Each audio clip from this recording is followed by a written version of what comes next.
Ya, assalamualaikum warahmatullahi wabarakatuh, para pecinta horor Nusantara. Tentunya kembali lagi bersama Suci Rahmat Channel. Dan kali ini saya membawakan sebuah cerita horor yang ditulis di akun thread Akil RS Syahputra. Dan ceritanya kali ini yang berjudul Bedong Mayit. Dan tak perlu lama-lama, kita langsung saja mulai saja ceritanya.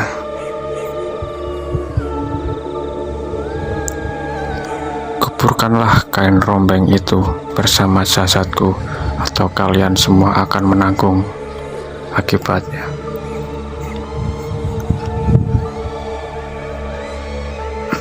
Keesokan harinya, Desa Turi kembali gembar teror. Yang sempat libur satu hari pun ternyata semalam kembali lagi. Tak hanya pencolo, hantu pengetuk, dan kromelo saja yang muncul dalam teror itu. Terdengar dari banyaknya warga yang mempunyai kesaksian berbeda-beda. Kini kita menuju kepada ketika 10 yang pagi itu. Ketika sesepuh yang pagi itu tampak baru saja keluar dari rumah. Salah satu dari mereka yaitu Mbah Roso. Wajahnya tampak pucat dan lelah karena memang dari semalam tidak sedetik pun mereka memejamkan matanya. Tapi kenapa kemarin sore mereka tidak kembali lagi ke rumah mendiang Mbah Gajul? Ya, para sesepuh itu memang sengaja menundanya karena menunggu kepastian dari Mbah Gendis, istri Mbah Roso, yang kemarin siang menyuruh ketiga sesepuh itu agar berziarah ke makam yang Duru manis leluhur desa ini, sekaligus menjemput suruh wulung daun sirih berwarna hitam yang menjalar di cukup makamnya sebagai media untuk gambaran di manakah sebenarnya bedong mayit itu disimpan oleh mendiang Mbah Gajul.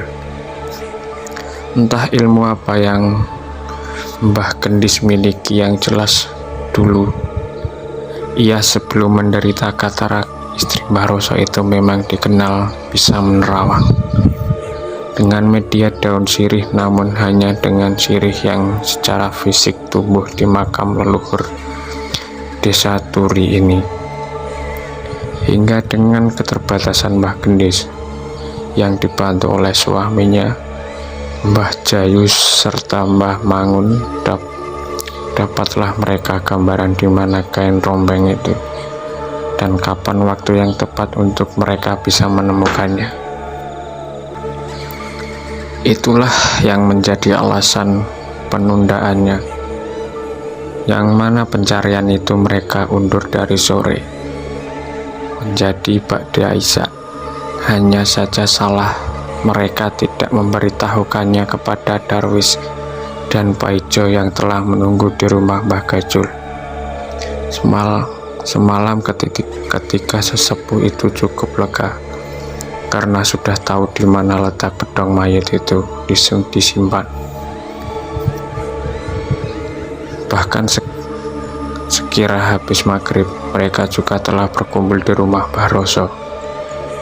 Hanya saja hal serupa seperti yang dialami oleh Darwis dan Paijo ternyata juga terjadi kepada Mbah Mangun, Mbah Jayus, Mbah Roso, bahkan juga Mbah Gendis, yaitu tertidur tanpa terasa. Dan seperti Darwis dan Paijo, mereka juga terbangun di saat waktu yang sudah hampir menuju tengah malam. Ketika sesepuh itu segera teringat kalau mereka harus segera ke rumah Mbah Gajul dan hendak keluar. Ketika sesepuh itu pun urung karena melihat kromoleo yang berhenti di depan rumah Mbah Roso itu. Hantu pengiring jenazah itu benar-benar berhenti di depan Mbah Roso. Sebenarnya berani saja ketika sesepuh itu keluar dan menerobos rombongan lembut mengiring keranda mayat. Tapi Mbah Gendis melarangnya karena takut kalau ketika pria lansia yang salah satunya adalah suaminya itu bernasib sama seperti Mbah Narti yang kemarin baru saja meninggal setelah menantang hantu gerombolan Koromelo. Hingga mereka pun tertahan semalam di rumah Mbah Roso karena keranda mayat yang dibawa oleh para lelembut itu baru pergi menghilang saat subuh menjelang. Kembali lagi di pagi harinya, Mbah Cayus dan Mbah Mangun yang keluar dari rumah Mbah Roso dengan wajah lelah itu segera pulang. Mereka yang berjalan lemas tampak agak abai dengan kegemparan pagi itu. Warga juga terus menanyainya di sepanjang jalan tentang mengapa teror itu semalam terjadi. "Wis tenang wae, kasih kami waktu 2 hari untuk membereskannya," ucap Mbah Mangun yang dalam perjalanan pulangnya itu menanggapi pertanyaan para warga. Sementara di waktu yang hampir bersamaan, Mbah Roso juga turut keluar dari rumahnya. Ia langsung menuju ke rumah Pak Carik untuk memberitahunya agar segera mengirimkan telegram untuk Pak Dirja, anak mendiang Mbah Gajul, ayah Darwis. Itu semua atas saran dari Mbah Gendis, istrinya, karena paling tidak nanti malam kain rombeng itu pasti akan ditemukan, yang mana sepatutnya mereka harus mendapatkan izin dari Pak Dirja. Terlebih kalau hendak menggali lagi makam Mbah Gajul untuk menguburkan barang itu sesuai wasiatnya. "Mas Cari, tolong kirimkan surat cepat untuk Dirja," kata Mbah Roso yang pagi itu masuk begitu saja tanpa mengetuknya. Pak Cari yang berada di ruang tamu sedikit terkejut oleh kedatangan Mbah Roso. Wajahnya juga sama pucatnya seperti akibat dari teror semalam terjadi. "Bagaimana Mbah?" jawab Cari yang tadi sedikit melamun dan begitu menyimak perkataan salah satu sesepuh yang tiba-tiba masuk ke rumahnya itu. "Kirimkan surat kilat ke Dirja hari ini juga," ujar Mbah Roso.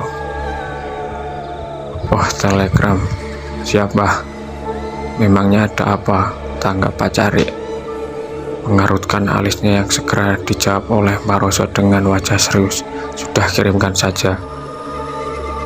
Biar masalah di desa ini bisa segera diselesaikan," kata Mbah Roso. "Oh nggih, siap Mbah. Apa yang harus saya sampaikan kepada Dirja?" tanggap Pak Cari yang sikap mengambil selembar kertas. "Terserah kalimat apa aja yang sampean tuliskan Mas Cari, intinya sampaikan saja kepada Dirja kalau kain rombeng itu sudah ditemukan. Suruh dia pulang untuk merawat dan membawa benda ini, atau kita akan menggali lagi makam Gajul untuk menguburkan itu sesuai wasiatnya sebelum desa Turi memasuki Pagebluk," ucap Mbah Roso yang langsung menyentak perhatian Pak Cari. Alhamdulillah sudah ketemu ya Mbah." "Ketemu di mana?" tanggap Pak Cari. Wis tenang saja pokoknya. Hari ini, atau kalau bisa sekarang juga sampaikan surat kilat itu ke Mbah Roso," kata Mbah Roso.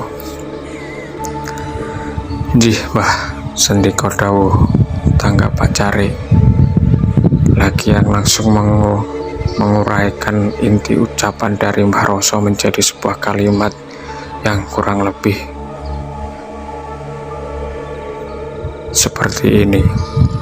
"Kain pusaka Pak Bowo, nama asli Mbah Gajul, sudah ketemu. Pulanglah untuk merawat dan membawanya, atau kami akan menggali makam Pak Bowo untuk menguburkan itu sesuai wasiatnya sebelum desa Turi ini memasuki desa Pagebluk," isi surat tersebut. "Begini Mbah," ucap Pak Cari sembari menyodorkan kepada Mbah Roso tulisan kalimat yang baru saja ia rangkai itu. Bener mas, tangkap Barroso. Singkat dan tak lama setelah itu ia pun pamit dan pergi dari rumah Pak Carik. Ya sudah, saya pulang dulu, masih ada urusan. Dan jangan lupa hari ini juga Mas Carik surat itu segera dikirimkan ke Dirja. Tugas Barroso sembari bangkit dan beranjak pergi dari rumah Pak Carik. Cerita bersambung. Dan sampai jumpa lagi di part 2. Oke teman-teman, jangan lupa like, komen, dan subscribe, dan tunggu part 2 nya ya teman-teman. Oke, wassalamualaikum warahmatullahi wabarakatuh.